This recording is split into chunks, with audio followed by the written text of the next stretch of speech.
ನಮಸ್ತೆ ವೀಕ್ಷಕರೇ, big boss ನಲ್ಲಿ ಈ ಬಾರಿ ಯಾವ ಸ್ಪರ್ಧಿಗಳು ಬರುತ್ತಾ ಇದ್ದಾರೆ, ಇನ್ನು ಬಿಗ್ ಬಾಸ್ ಸೀಸನ್ 11 ಯಾವಾಗ ಶುರುವಾಗುತ್ತಿದೆ, ಇದರ ಬಗ್ಗೆ ಹಲವಾರು ಚರ್ಚೆಗಳು ಸೋಷಿಯಲ್ ಮೀಡಿಯಾದಲ್ಲಿ ನಡೆಯುತ್ತಿದೆ. ಬನ್ನಿ ಇದರ ಸಂಪೂರ್ಣವಾದ ಡೀಟೇಲ್ಸ್ ಅನ್ನ ವಿಡಿಯೋದಲ್ಲಿ ನೋಡೋಣ. ಸ್ನೇಹಿತರೆ, ವಿಡಿಯೋ ನೋಡುವ ಮುಂಚೆ ನೀವೇನಾದರೂ ಇನ್ನೂ ನಮ್ಮ ಚಾನೆಲ್ ಅನ್ನು ಸಬ್ಸ್ಕ್ರೈಬ್ ಮಾಡಿಕೊಂಡಿಲ್ಲ ಅಂದರೆ ಸಬ್ಸ್ಕ್ರೈಬ್ ಮಾಡಿಕೊಳ್ಳಿ. ಸ್ನೇಹಿತರೆ, ಸದ್ಯ ಈಗ ಈ ಬಾರಿ ಬಿಗ್ ಬಾಸ್ ಸೀಸನ್ 11 ಅನ್ನು ಕಿಚ್ಚ ಸುದೀಪ್ ಅವರು ಹೋಸ್ಟ್ ಮಾಡುತ್ತಿಲ್ಲ ಎನ್ನುವ ಸುದ್ದಿ ಎಲ್ಲೆಡೆ ಚರ್ಚೆಯಾಗುತ್ತಿದೆ.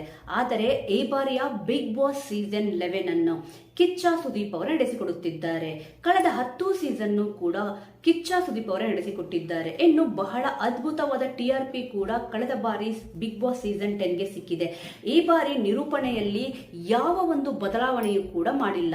ಇನ್ನು ಇದರ ಬಿಗ್ ಬಾಸ್ ಸೀಸನ್ 11ನ ಮೊದಲ ಪ್ರೋಮೋ ಶೂಟ್ ಹೈದರಾಬಾದ್ ನಲ್ಲಿ ನಡೆದಿದೆ. ಇದರಲ್ಲಿ ಅಭಿನಯ ಚಕ್ರವರ್ತಿ ಕಿಚ್ಚ ಸುದೀಪ್ ಅವರು ಭಾಗವಹಿಸಿದ್ದಾರೆ. ಸದ್ಯ ಸೋಷಿಯಲ್ ಮೀಡಿಯಾದಲ್ಲಿ ಚರ್ಚೆಗೆ ಒಳಗಾಗಿದ್ದ ವಿಷಯ ಅಂದ್ರೆ ಈ ಬಾರಿ ಬಿಗ್ ಬಾಸ್ ಸೀಸನ್ 11ನ ರಿಷಬ್ ಶೆಟ್ಟಿ ಅಥವಾ ರಮೇಶ್ ಅರವಿಂದ್ ಅವರು ನಡೆಸಿಕೊಡುತ್ತಾರೆ ಎಂದು ಹೇಳಲಾಗುತ್ತಿತ್ತು. ಖಂಡಿತವಾಗಿಯೂ ಈ ಬಾರಿ ನಿರೂಪಣೆಯಲ್ಲಿ ಬಿಗ್ ಬಾಸ್ ತಂಡ ಯಾವ ಬದಲಾವಣೆಯೂ ಕೂಡ ಮಾಡಿಲ್ಲ. ಈ ಬಾರಿ ಕಿಚ್ಚ ಸುದೀಪ್ ಅವರೇ ಬಿಗ್ ಬಾಸ್ ಸೀಸನ್ 11ನ ಹೋಸ್ಟ್ ಮಾಡುವುದು ಬಹುತೇಕ ಖಚಿತವಾಗಿದೆ. ಸ್ನೇಹಿತರೆ, ಇನ್ನು ಈ ಬಾರಿ ಬಿಗ್ ಬಾಸ್ ಸೀಸನ್ 11ಗೆ ಬರುವ ಸ್ಪರ್ಧಿಗಳು ಹೆಸರು ಕೂಡ ಆಲ್ರೆಡಿ ಫೈನಲಿಸ್ಟ್ ಆಗಿದೆ ಅಂತ ಹೇಳುತ್ತಿದ್ದಾರೆ. ಆದರೆ ಇದರ ಬಗ್ಗೆ ಸೋಷಿಯಲ್ ಮೀಡಿಯಾದಲ್ಲಿ ಭಾರಿ ಚರ್ಚೆಗಳೇ ಶುರುವಾಗುತ್ತಿದೆ. ಸೋಷಿಯಲ್ ಮೀಡಿಯಾದಲ್ಲಿ ಈಗ ವೈರಲ್ ಆಗುತ್ತಿರುವ ಹೆಸರುಗಳೆಂದರೆ ಮೊದಲನೇದಾಗಿ ಜ್ಯೋತಿ ರೈ ಅವರು. ಇವರು ತುಂಬಾ ಪ್ರಸಿದ್ಧರು ಮತ್ತು ಹಲವಾರು ಧಾರಾವಾಹಿಗಳು ಕೂಡ ಇವರು ನಟಿಸಿದ್ದಾರೆ. ಇನ್ನು ಸ್ವತಃ ಅವರೇ ಇನ್ಸ್ಟಾಗ್ರಾಮ್ ನಲ್ಲಿ ಪೋಸ್ಟ್ ಒಂದನ್ನು ಹಾಕಿದ್ದಾರೆ. ಬಿಗ್ ಬಾಸ್ ನಲ್ಲಿ ನನಗೆ ಆಫರ್ ಬಂದಿದೆ, ಆದರೆ ಅದನ್ನು ನಾನು ರಿಜೆಕ್ಟ್ ಮಾಡಿದ್ದೇನೆ, ನಾನು ಬಿಗ್ ಬಾಸ್ಗೆ ಬರುತ್ತಿಲ್ಲ ಎಂದು ಕೂಡ ಜ್ಯೋತಿ ರೈ ಅವರು ಹೇಳಿಕೊಂಡಿದ್ದಾರೆ. ಸ್ನೇಹಿತರೆ, ಇನ್ನು ಬಿಗ್ ಬಾಸ್ ನಲ್ಲಿ ಬರುವ ವ್ಯಕ್ತಿಗಳು ಹೇಗೆ ಸೆಲೆಕ್ಟ್ ಆಗುತ್ತಾರೆ ಎನ್ನುವುದು ಖಂಡಿತವಾಗಿಯೂ ನಿಮಗೆ ಗೊತ್ತಿರೋ ವಿಚಾರ. ಆದರೆ ಎಲ್ಲರೂ ಹೇಳುವ ಪ್ರಕಾರ ಬಿಗ್ ಬಾಸ್ ನಲ್ಲಿ ಬರುವ ವ್ಯಕ್ತಿಗಳು ಒಂದು ಒಳ್ಳೆಯ ಹೆಸರನ್ನು ಹೊಂದಿರಬೇಕು, ಇಲ್ಲ ಕಾಂಟ್ರವರ್ಸಿಯಲ್ಲಿ ಸಿಲುಕಿರಬೇಕು, ಅವರ ಹೆಸರು ಸದ್ಯ ಟ್ರೆಂಡಿಂಗ್ ನಲ್ಲಿ ಇರಬೇಕು. ಇಂಥವರನ್ನು ಬೇಗನೆ ಬಿಗ್ ಬಾಸ್ ತಂಡ ಆಯ್ಕೆ ಮಾಡಲಾಗುತ್ತದೆ ಎಂದು ಎಲ್ಲರೂ ಕೂಡ ಹೇಳುತ್ತಿರುತ್ತಾರೆ. ಇನ್ನು ಜ್ಯೋತಿ ರೈ ಆದ ನಂತರ ತುಕಾಲಿ ಸಂತೋಷ್ ಅವರ ಪತ್ನಿ ಮಾನಸ ಇವರು ಗಿಚ್ಚ ಗಿಲಿಗಿಲಿಯಲ್ಲಿ ಕೂಡ ಸ್ಪರ್ಧಿಸಿದ್ದಾರೆ. ಈಗ ತುಕಾಲಿ ಸಂತೋಷ್ ಮತ್ತು ಮಾನಸ ಅವರು ಇಬ್ಬರು ಕೂಡ ಗಿಚ್ಚ ಗಿಲಿಗಿಲಿ ಪ್ರೋಗ್ರಾಮ್ ಅಲ್ಲಿ ಇದ್ದಾರೆ. ಆದರೆ ಬಿಗ್ ಬಾಸ್ ಸೀಸನ್ 10ರಲ್ಲಿ ಗೆಸ್ಟ್ ರೋಲ್ ನಲ್ಲಿ ಬಂದಿದ್ದ ಮಾನಸ ಅವರು ತುಂಬಾ ಅದ್ಭುತವಾದ ಪರ್ಫಾರ್ಮೆನ್ಸ್ ಅನ್ನು ನೀಡಿದ್ದರು. ಆದ ಕಾರಣ ಈ ಬಾರಿ ಬಿಗ್ ಬಾಸ್ ಸೀಸನ್ 11ಗೆ ತುಕಾಲಿ ಸಂತೋಷ್ ಅವರ ಪತ್ನಿ ಮಾನಸ ಬರಬಹುದು ಎಂದು ಕೂಡ ಹೇಳಲಾಗುತ್ತಿದೆ. ಇನ್ನು ಇವರ ನಂತರ ಮಜಾ ಭಾರತದ ರಾಘವೇಂದ್ರ ಇವರು ಹೆಚ್ಚು ಸ್ತ್ರೀ ಪಾತ್ರವನ್ನು ಮಾಡುತ್ತಿರುತ್ತಾರೆ. ಇನ್ನು ಇವರು ಸ್ತ್ರೀ ಪಾತ್ರ ಮಾಡುವುದಕ್ಕಾಗಿ ಹೆಚ್ಚು ಫೇಮಸ್ ಆಗಿದ್ದಾರೆ. ಇನ್ನು ಈ ಬಾರಿ ದೊಡ್ಡ ಮನೆಗೆ ಇವರು ಹೋಗಬಹುದು ಎಂದು ಹೇಳಲಾಗುತ್ತಿದೆ.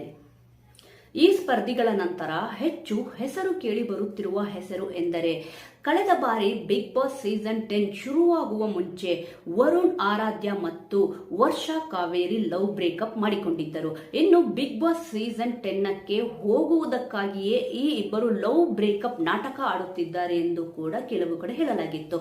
ಆದರೆ ಕಳೆದ ಬಾರಿ ಬಿಗ್ ಬಾಸ್ ಸೀಸನ್ 10ರಲ್ಲಿ ಈ ಇಬ್ಬರು ಸ್ಪರ್ಧಿಗಳು ಕೂಡ ಬರಲಿಲ್ಲ. ಆದರೆ ಈ ಬಾರಿ ಬಿಗ್ ಬಾಸ್ ಸೀಸನ್ 11ಗೆ ಈ ಇಬ್ಬರು ಸ್ಪರ್ಧಿಗಳು ಬರಬಹುದು ಎಂದು ಹೇಳಲಾಗುತ್ತಿದೆ.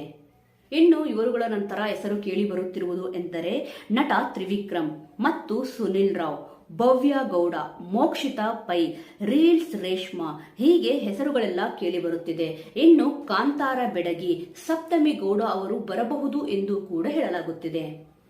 ಸ್ನೇಹಿತರೆ, ಈ ಎಲ್ಲಾ ಸ್ಪರ್ಧಿಗಳ ಹೆಸರು ಸೋಷಿಯಲ್ ಮೀಡಿಯಾದಲ್ಲಿ ಹರಿದಾಡುತ್ತಿದೆ. ಈ ವ್ಯಕ್ತಿಗಳು ಬರಬಹುದು ಎಂದು ಕೂಡ ಹೇಳಲಾಗುತ್ತಿದೆ. ಆದರೆ ಇದರಲ್ಲಿ ಯಾರೂ ಕೂಡ ಇನ್ನು ಫೈನಲಿಸ್ಟ್ ಆಗಿಲ್ಲ. ಸ್ನೇಹಿತರೆ, ಇನ್ನೊಂದು ಮುಖ್ಯ ವಿಚಾರ ಎಂದರೆ ಈ ಬಾರಿ ಬಿಗ್ ಬಾಸ್ ಸೀಸನ್ 11 ಮೊದಲ ಪ್ರೋಮೋ ಶೂಟ್ ಹೈದರಾಬಾದ್ ನಲ್ಲಿ ನಡೆದಿದೆ. ಈ ಪ್ರೋಮೋ ಶೂಟ್ಗೆ ಕಿಚ್ಚ ಸುದೀಪ್ ಅವರು ಹೋಗಿ ಶೂಟ್ ಅನ್ನು ಮುಗಿಸಿದ್ದಾರೆ ಎಂದು ಹೇಳಲಾಗುತ್ತಿದೆ. ಇನ್ನು ಮೊದಲ ಪ್ರೋಮೋ ಶೂಟ್ ಈಗ ಬಿಡುಗಡೆಯಾಗುತ್ತಿರುವುದು ಆಗಸ್ಟ್ ಕೊನೆಯ ವಾರ, ಅಂದರೆ ಮುಂದಿನ ವಾರದಲ್ಲಿ ಬಿಡುಗಡೆಯಾಗಬಹುದು ಎಂದು ಬಿಗ್ ಬಾಸ್ ತಂಡ ಹೇಳಿಕೊಂಡಿದ್ದಾರೆ ಅಂತ ಹೇಳಲಾಗಿದೆ. ಸ್ನೇಹಿತರೆ, ಇನ್ನು ನಿಮ್ಮ ಅನಿಸಿಕೆಯ ಪ್ರಕಾರ ಈ ಬಾರಿ ಬಿಗ್ ಬಾಸ್ ಸೀಸನ್ 11ಗೆ ಯಾವ ವ್ಯಕ್ತಿಗಳು ಬರಬಹುದು ಎಂದು ನಿಮ್ಮ ಅನಿಸಿಕೆ ಅಭಿಪ್ರಾಯ ಏನಾದರೂ ಇದ್ದಲ್ಲಿ ತಪ್ಪದೆ ಕಮೆಂಟ್ ಮೂಲಕ ತಿಳಿಸಿ.